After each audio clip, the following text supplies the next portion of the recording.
Halo semuanya, aku Elis dari Gereja Santo Bonaventura Paroki Polmas. Kali ini aku akan membahas tentang salah satu ayat yang lagi viral-viralnya di kalangan kaum muda, khususnya di aplikasi TikTok ataupun di media sosial lainnya seperti Instagram ataupun Twitter, yaitu Filipi 1 ayat 3. Ayatnya berbunyi seperti ini. Aku mengucap syukur kepada Allahku setiap kali aku mengingat kamu. Nah, kalau dilihat dari ayat itu kesannya romantis banget kan? Apalagi kalau misalnya kita tujukan ayat itu buat pasangan kita.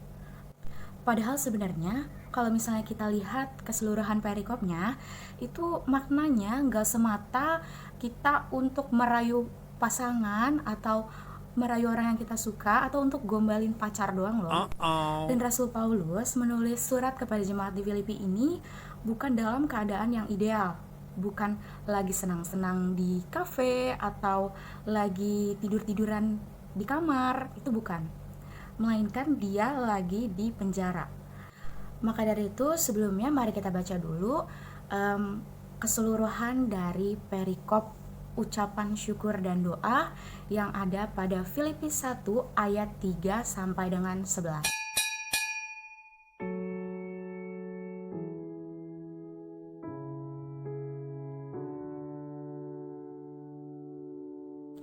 Nah, seperti yang sudah saya katakan tadi, Rasul Paulus menulis surat kepada bangsa Filipi ini dalam keadaan ia sedang dipenjara. Rasanya kalau kita susah banget ya, maksudnya dalam keadaan yang tidak mengenakan, dalam keadaan yang sulit, dalam keadaan yang kesusahan, kita harus tetap mengucap syukur. Rasanya itu sulit banget bagi kita. Nah, apalagi di Filipi 1 ayat 3 itu tertulis bahwa aku mengucap syukur kepada Allahku setiap kali aku mengingat kamu. Setiap kali, bukan hanya saat Rasul Paulus menulis surat ini saja, tetapi setiap kali aku mengingat kamu. Berarti frekuensinya berulang. Di sini Rasul Paulus mengajarkan kepada kita untuk menjadikan bersyukur atau mengucap syukur itu sebagai gaya hidup kita, gaya hidup orang Kristiani. Saya pernah mendengar suatu kisah, mungkin teman-teman dan Bapak Ibu juga pernah mendengar kisah ini. Jadi ada keluarga yang memiliki seorang ibu atau istri yang orangnya sangat suka akan kebersihan dan kerapihan. Tapi tidak semua anggota keluarganya itu bisa memahami dia. Jadi dia tuh paling tidak suka apabila karpet di rumahnya itu kotor.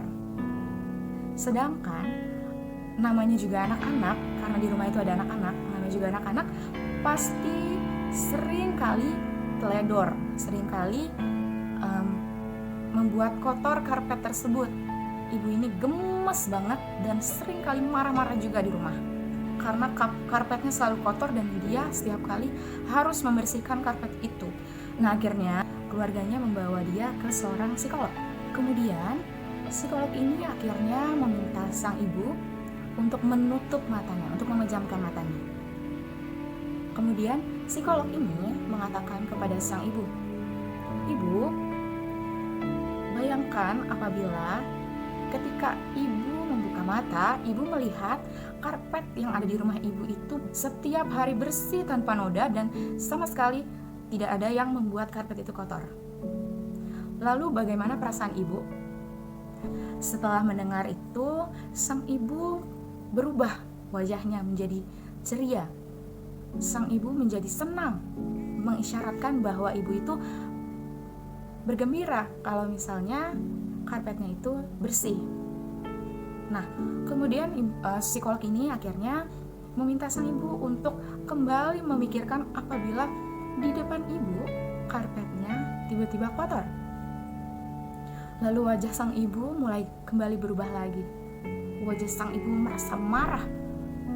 Kemudian sang psikolog melanjutkan, "Ibu, coba ibu bayangkan apabila setiap hari karpet ibu itu bersih tanpa noda.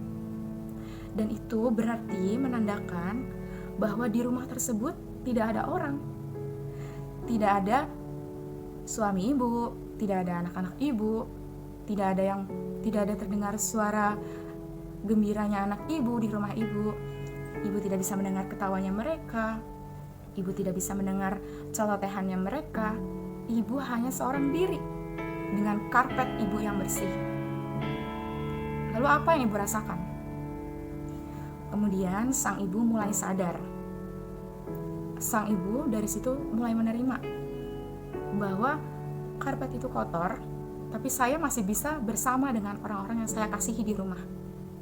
Nah, Bapak, Ibu, dan teman-teman, dari ilustrasi tersebut kita bisa belajar bahwa sebenarnya bersuka cita dan mengucap syukur itu kita bisa temukan alasannya dari hal-hal kecil dan sederhana.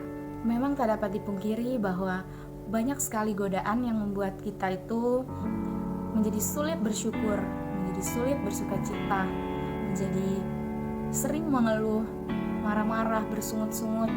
Tapi berusahalah untuk selalu menemukan alasan untuk bersyukur, sekecil apapun.